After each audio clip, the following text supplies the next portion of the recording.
வேற ஒரு காய் பழுத்துருக்கியா? செங்காயா இப்போ பிச்சு போட்டியா அந்த மாதிரி? இப்படியா கீழே இருக்கியா போட்டேன்? இந்த மாதிரி தாங்க போன தோட்டத்தில் வந்து பறித்தான். ஒரு 200 கேஜி பறித்தான்.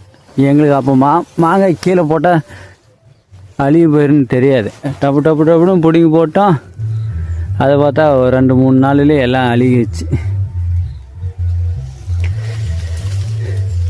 காலையில் ஷிஃப்ட்டு முடிச்சுட்டு கம்பெனி போய்ட்டு ஷிஃப்ட்டு முடிச்சுட்டு வீட்டுக்கு போகிறத விட்டுவிட்டு நைட் ஷிஃப்ட்டு இங்கே வந்து மாங்காய் பொறிச்சிட்டு போகலான்னு மாங்காய் பொறிக்க கூப்பிட்டு வந்துட்டாப்புல ஆள்.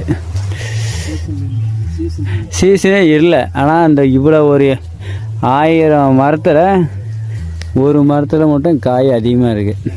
அதனால் அவங்க வந்து பறிச்சுட்டு போங்கன்னு சொல்லிட்டாங்க. அதனால் வந்து பறிக்க வந்துட்டோம். இங்கே பாருங்க காய் எந்த சைஸு பாருங்க.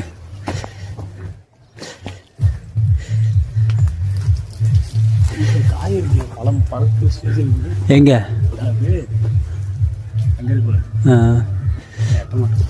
எட்டுலனா விடுயா பார்த்துக்கலாம். சாயந்தரம் தான் வரலாம்.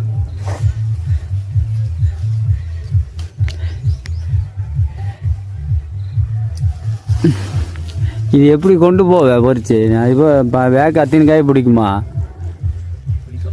உன் தலைக்கு மேலே பறி ஒன்று இருக்கு. அவங்க போகிறதா அந்த சைடு ஆ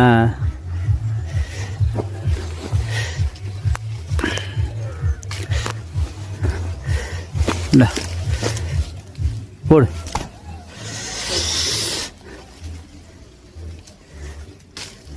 பால் பட்டை ஐமையா கையில் உண்டா? கண்ணில் படக்கூடாது.